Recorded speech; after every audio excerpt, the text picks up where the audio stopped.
Hi, and welcome to episode 3 of The Last Express. And fitting for the beginning of a video, we have just gone to sleep. As we come out to the hallway here, we notice that there is no attendant, and the train does not seem to be moving, which is kind of weird. Let's try walking down the hallway and... I guess I can't go that way. Something here is not right, and all the doors appear to be my door.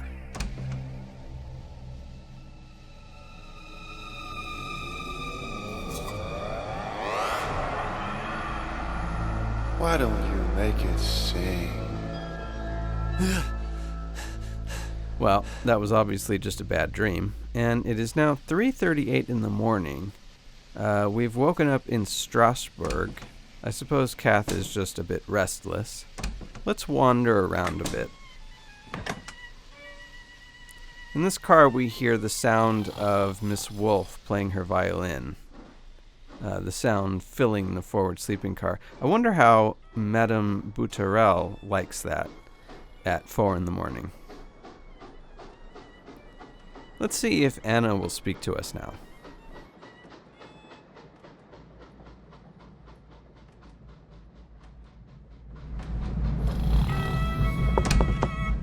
I saw your light. I thought you might be having trouble sleeping.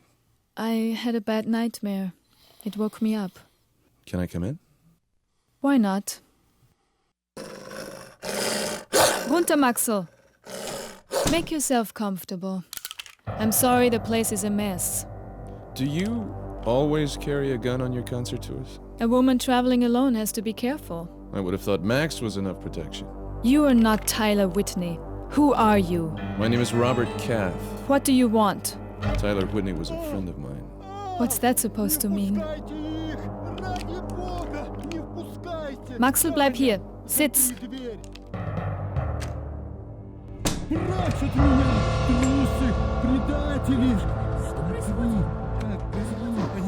Let me through. I'm a doctor. Слышите, как они поют? Таня, посмотри на его руки. Они покрыты шерстью. Черной шерстью. Неужели ты не видишь? Vasily! What are you doing? What kind of a doctor are you? Это я знаю. Ты за мною пришел, убийца. Таня, подай мне нож. Я вырежу его сердце и скормлю волкам. Дедушка! Oh, don't listen to him. He doesn't know what he's saying. Vasily Alexandrovich! Who are you?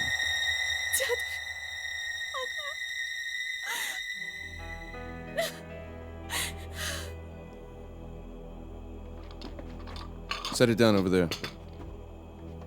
Mais pour l'amour du ciel, que signifient ces cris? C'est impossible de dormir dans un tel Brew this in a vacarme. tea and give him a cup every 4 hours. Can you do that? Yes. What on earth is the matter with Let's clear out. Let him sleep. Vous avez entendu le docteur. Tout le monde dehors. Il faut le laisser se reposer. Miss Tatiana, could I speak with you? Oh, ça c'est rien. I don't want to frighten you, but I think someone went into my compartment while I was at dinner. No. Would you think I was very silly if I asked you to keep it for me, just until we reach Vienna? Of course not. I would be glad to. You mustn't tell anybody. It will be our secret. Now, before we discuss the very odd scene that we just saw, pay close attention to what is going on here.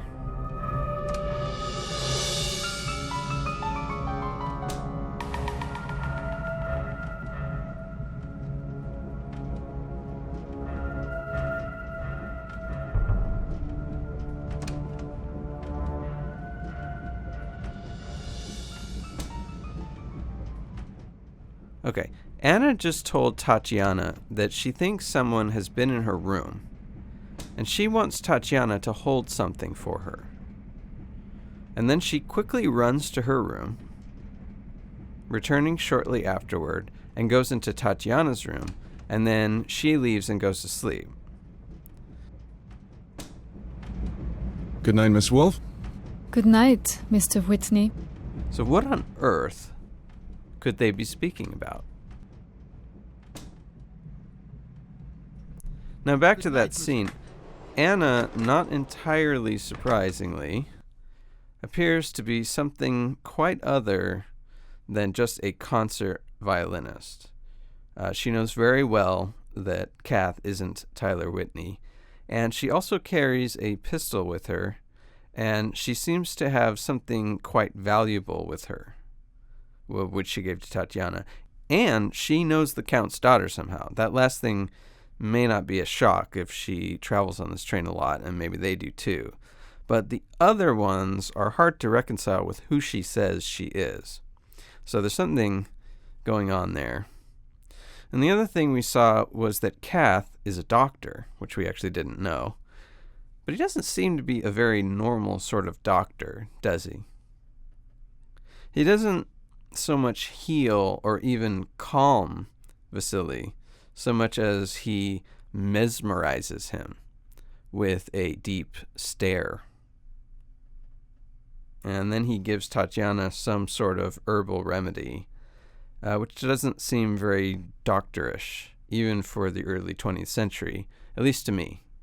And what was Vasily talking about there? He said that Kath had black fur on his hands, that he had come to kill him, and for Tatiana to get his knife so that he could defend himself. It's very, very odd. Before we go back to sleep, I want to go over some of the newspaper articles that we didn't read earlier. This first one is just a piece about the American involvement in Panama and Nicaragua. Not very interesting. But underneath that is an article titled, Police Search for Belfast Murderer. And actually, Kath has this same article in his pocket, but if we look at it in the newspaper, we hear that musical cue, which alerts us to something important. Paris, July 23rd. All Paris was on the lookout today for the man believed to have participated in the murder of Sergeant Matthew O'Connell in Belfast Monday night, and the subsequent death of Mr. Gerard Riley. The fugitive, described as an American of medium height with brown hair and blue eyes, fled Ireland with Mr. Riley in the wake of an exchange of fire which left Sergeant O'Connell dead and Mr. Riley severely wounded. The fishing boat in which the men made their escape, initially presumed lost in Tuesday's storm, was found abandoned Wednesday morning on the coast of Brittany, near the village of Combray. The subsequent discovery of the body of Mr. Riley in a nearby barn launched a countrywide search for his accomplice, who had eluded the French police for 2 days and is now believed to be in the vicinity of Paris. The brutal killing of Sergeant O'Connell occurred in the shadow of the Conference of Party Leaders, which meets again today for the 4th time at Buckingham Palace. It is to be hoped that an agreement will be reached by which future bloodshed and civil strife in Ireland may be prevented. Anyone who may have seen a man fitting the above description, or who has any information on his whereabouts, is urged to contact the police immediately. An American, medium height, brown hair, blue eyes, fleeing from Ireland, while a red-headed woman brought us to the train. And given that Kath had this clipping in his pocket, and that he needed to get out of town, and that Kronos said that he wished us luck evading the British authorities, I'm thinking that this article is about us. Now, it says that Riley was found dead, and it describes Kath as his accomplice, so it's possible that we, or Kath, that is, didn't actually kill O'Connell. Maybe Riley did, but I'm guessing we haven't heard the last of this yet. Now, this other story we heard several people talk about is about Henriette Caillaux, who was married to the Prime Minister of France, Joseph Caillaux, in 1911. And in March of this year, 1914, she killed a man named Gaston Calmette, who was the editor of Le Figaro newspaper. Now, why did she do this? Well, in 1914, Calmette launched a campaign in his newspaper against Monsieur Caillaux. At one point, he intercepted a letter that Caillaux had sent in which Caillaux admits that he secretly rejected a tax bill while pretending to support it publicly. You know, one of these ugly things that politicians have to do all the time, but Calmette hated Caillaux. And so he published this article just to spite him. and almost every day Le Figaro published a new hit piece on Monsieur Caillaux, who was now the finance minister, producing new damaging evidence against him, or just suggesting that he was manipulating the stock exchange to benefit himself. So his wife, Madame Caillaux, Henriette, thought that Calmette had other letters not just about political intrigue, but personal, lurid letters that would show that she and Joseph had been sleeping together while he was still married to his first wife, which was true, of course. So to save her honor and that of her husband's, in March of 1914, Madame Caillaux waited for Gaston Calmette to return to his office and walked inside wearing a beautiful fur coat and a fashionable hat, took out a Browning .32 caliber pistol and shot Calmette 4 times, while the novelist Paul Bourget watched. Calmette died 6 hours later, and Madame Caillaux took her own chauffeured car to the police station where she was jailed. And the trial was as popular and, tawdry as the O.J. Simpson trial and, of its day. It was like the trial of the century, and it dominated the press and the popular culture in France at the time. You had famous members of society, including even the president of France, brought in to testify. And while this was going on, feminism was actually growing in France at the time, several years before it would begin in earnest in the United States. And some people insinuated that Caillaux was simply operating like a man would, defending her honor through violence. And this article here is just one episode from that trial, a scandalous day in which Monsieur Caillaux's first wife takes the stand and says that, yeah, she knew that her husband was seeing Henriette as early as 1908, and that Madame Caillaux, this blonde divorcee, had taken her place. She explained how the devious Madame Caillaux had stolen her husband from her. So, like I said, pretty tawdry. Before we go back to sleep, let's jump out of our window here and notice that Alexei does not seem to be in his room. And I've looked everywhere on the train that I can access, and you won't be able to find him. So he must be somewhere that we can't go to. Oh well. Let's just go to bed, and we will sleep until 8:25 a.m. the next day.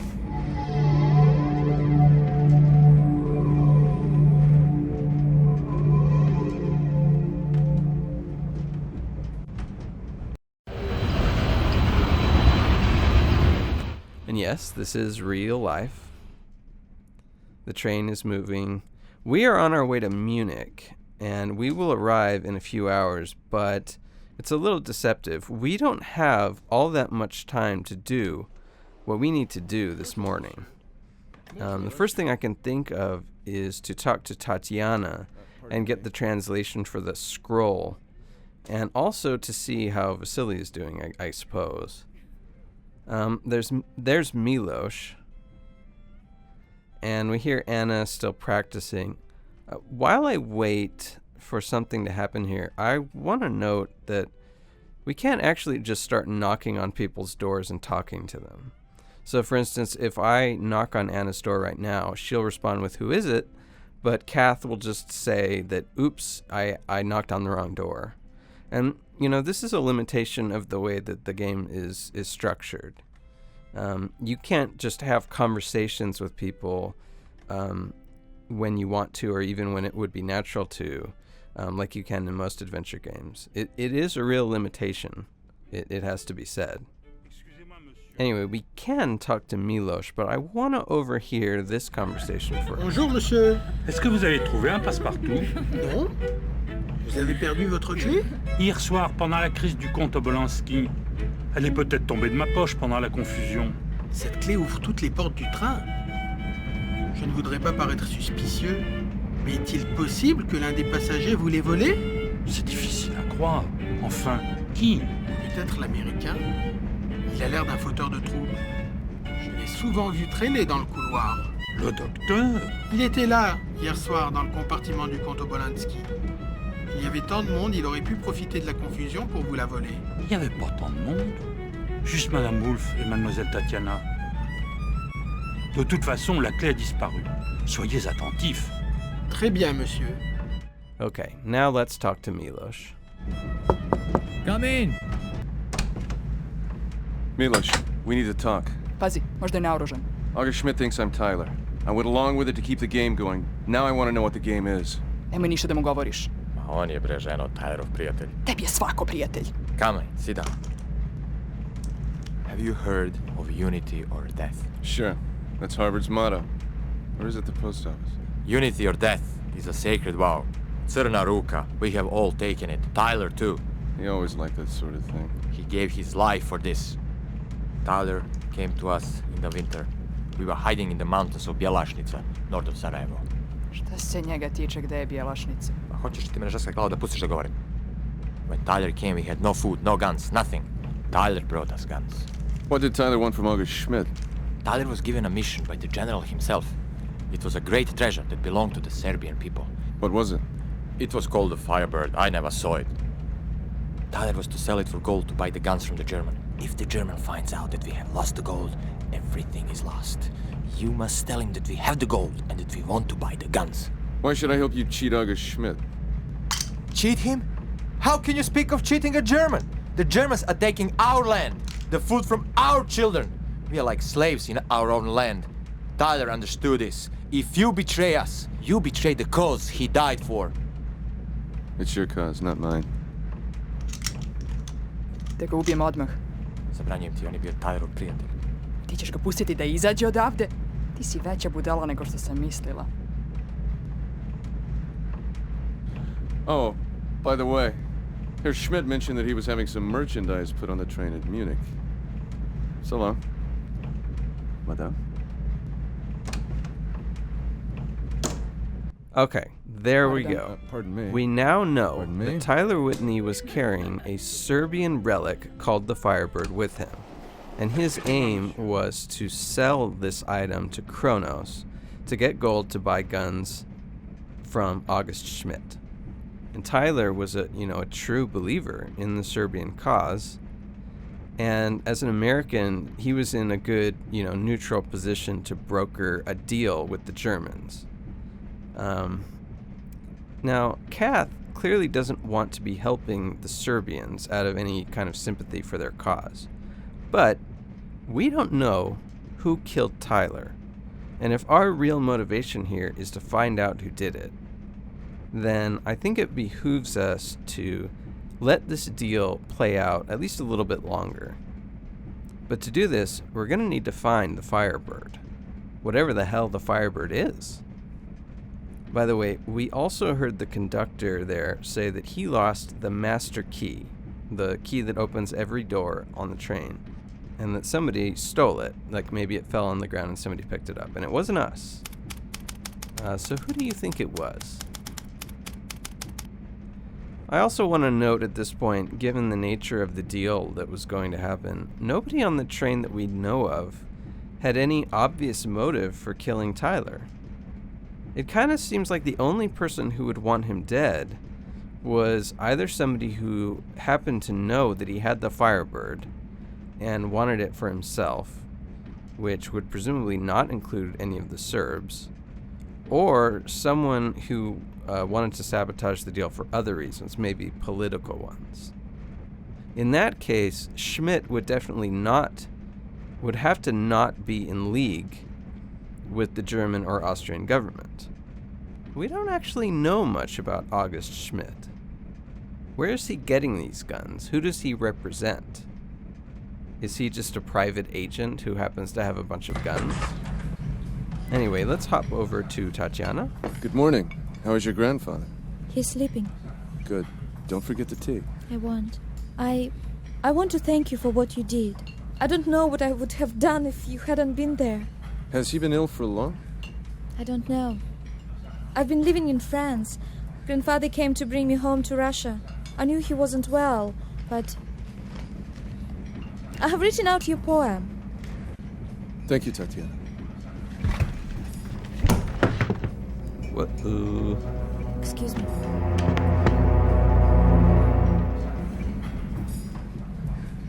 Is everything to your satisfaction, monsieur? Yes, thank you. Would К вашему monsieur like anything сведению, else? после нанесенного вами оскорбления с дедушкой случился приступ. По-моему, вы горды тем, что причинили мучения старику. If Vasily Alexandrovich suffers, it's because of his own guilty conscience. I only spoke the truth. How dare you! Мадемуазель Татьяна, вы олицетворяете надменность, присущую вашему классу. Вы сами выходите из того же класса. Я? Вряд ли. Во всяком случае, это несущественно. Я посвятил свою жизнь строительству бесклассового общества. Значит, дедушка был прав? Вы в самом деле либерал? Я думал, что за 4 года пребывания в Париже вы чему-нибудь научились. Pourquoi? Allez, viens. Видать, буржуазная система образования готовит девушек лишь для замужества, и вы наверняка были надежно защищены от всего даже отдаленно напоминающего идею. Алексей, зачем вы так говорите? В детстве мы каждый день играли у реки. Неужели вы забыли? Я помню. That time no longer exists. Good day. Okay, well, these two are definitely very familiar. Nobody who only has a passing acquaintance with somebody has a fight like that. I'm not going to read the Firebird story right now because we can't actually use the information at present. Just as Alex told us, it's just a fairy tale. And what use is that right now? Seemingly nothing.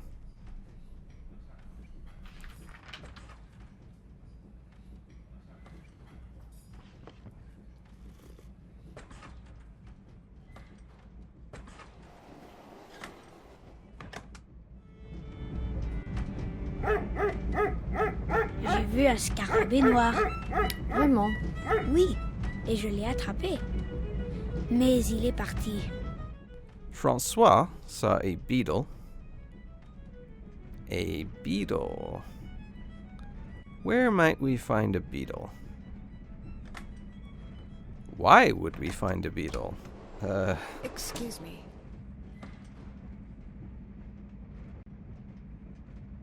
Well, if we caught one, we might be able to trade it for a certain gold item that Francois has.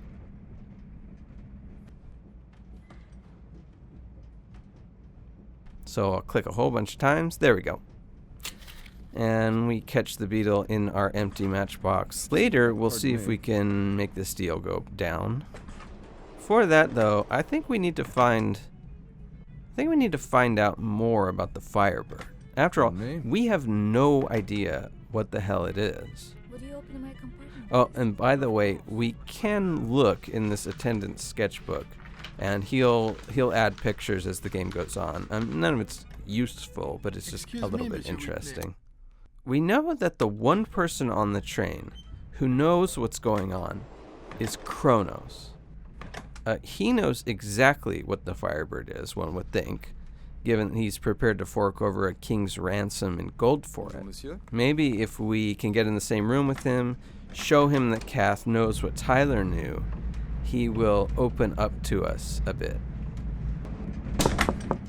Are you still here? Tell His Excellency I'd like to... Tell him I want to talk to him about the Firebird. The American, Your Excellency. I believe this time you'll want to speak to him. Yes.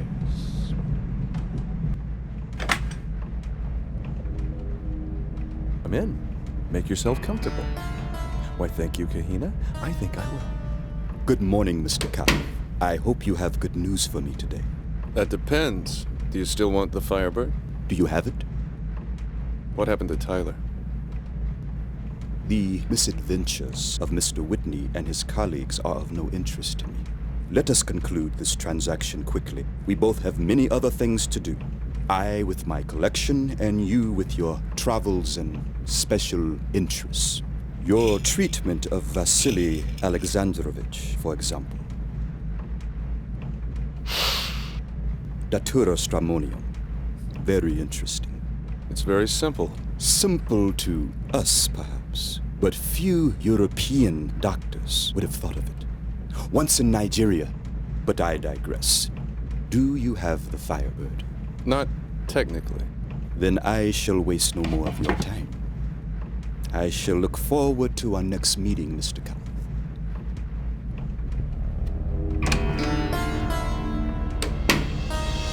Okay, that was not as helpful as I had hoped, but let's eavesdrop here a little bit.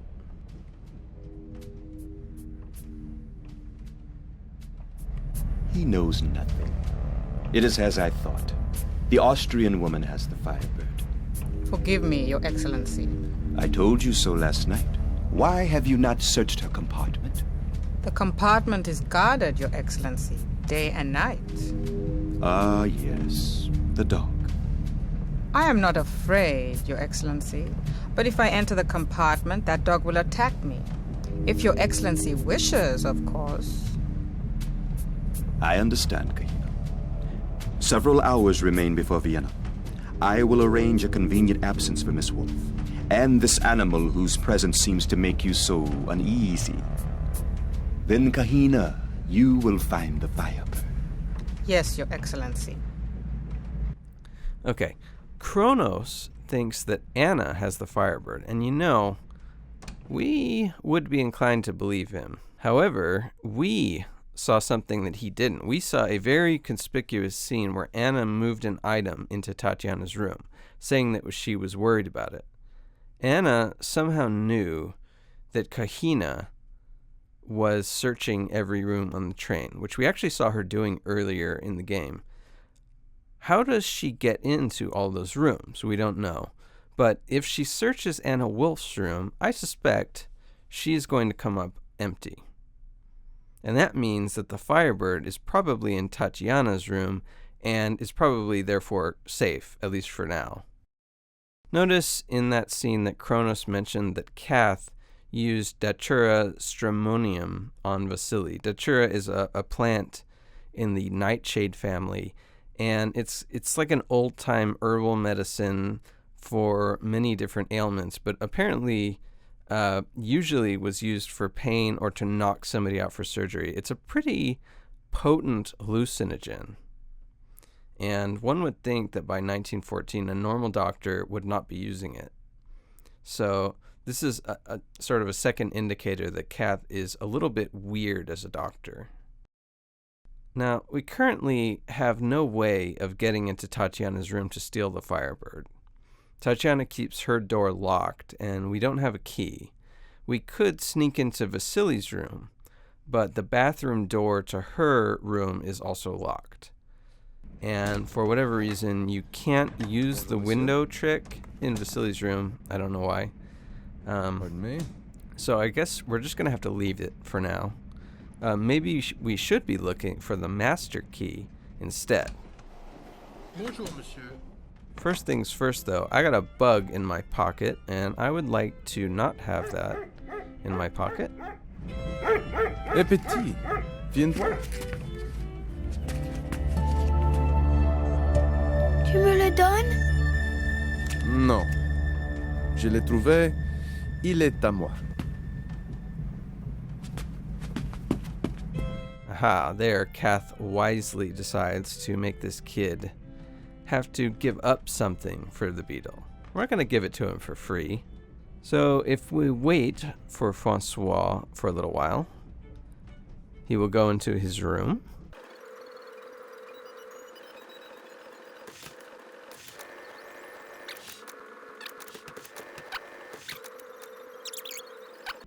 Je m'excuse. Pardon me. On échange. D'accord. Si tu veux. Il dort maintenant. Il ne marche plus. Now stop just for a moment, and I want you to notice that strange thing that Francois just said. It's sleeping now, it can't walk anymore. Now if you hang around the hallways, you will notice that Francois is a weird little kid, no doubt. Nonetheless, even for him, that comment is awfully weird. Excusez-moi. Oh well, I'm sure it's nothing. Oh well, she has the children. But It is true, I do travel a great deal. Are you ladies traveling alone? No, I'm traveling with Sophie. And Sophie is traveling with me. Ah, yes. Of course. You should go careful in these foreign countries. Two young ladies like yourself, in the East things are not always what they seem. And you, Monsieur Auguste? Are you always what you seem? Schmidt. Why? What do I seem? To me, I think you seem like a man with many secrets. Secrets? Me? Oh, yes. I will tell you, for me to be sitting here talking in this delightful way with two so enchanting and beautiful young ladies, this is a secret I would do better not to tell my wife. Darling, I think I feel another one of my headaches coming on. Oh, no. You'd better lie down right away. It was a pleasure to meet you, Monsieur Auguste. We'll drink that champagne another time, yes? You have my word of honor. Wow, Schmidt is on the make, isn't he? Well, August, I think you might be barking up the wrong tree there, although we're not sure.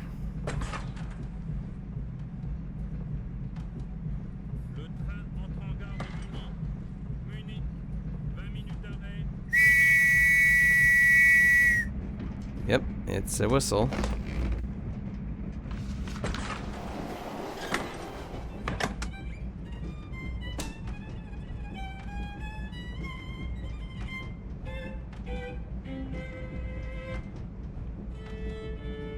Excuse me. Pardon me. Munich, 20 minutes d'arrêt, Munich. Excusez-moi, madame. Le train entre en gare de Munich. Munich, 20 minutes d'arrêt. Bonjour, Munich.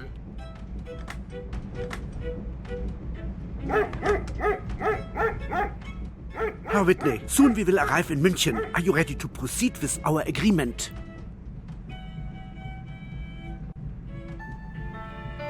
The answer is yes, Herr Schmidt. Our deal is on. So just like that, we're pulling into Munich, and it's only 9:44. So we only had about 80 minutes from the time that we woke up to do everything we need to do before we get to Munich. And the game is actually going to zoom us now straight to noon. Ja. Ihr darf um Gottes Willen nicht hinfallen. Meine Damen und Herren, der Orient Express fährt jetzt in Richtung Wien, Budapest, Belgrad und Konstantinopel ab. Bitte alle einsteigen.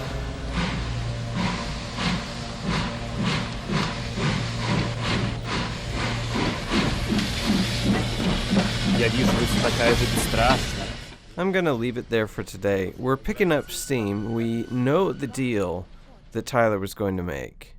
We know Anna is some sort of, well, she's someone who's dangerous. We don't know exactly what she is, but she carries a gun, and she does seem to know quite a lot. We know, or at least we think we know, where the Firebird is, though we don't have any way to get it. And it's only a matter of time before Kahina figures out where it is, though Anna's subterfuge has probably bought us some time. Fortunately, I think an opportunity to steal that Firebird is going to arise. See you next time.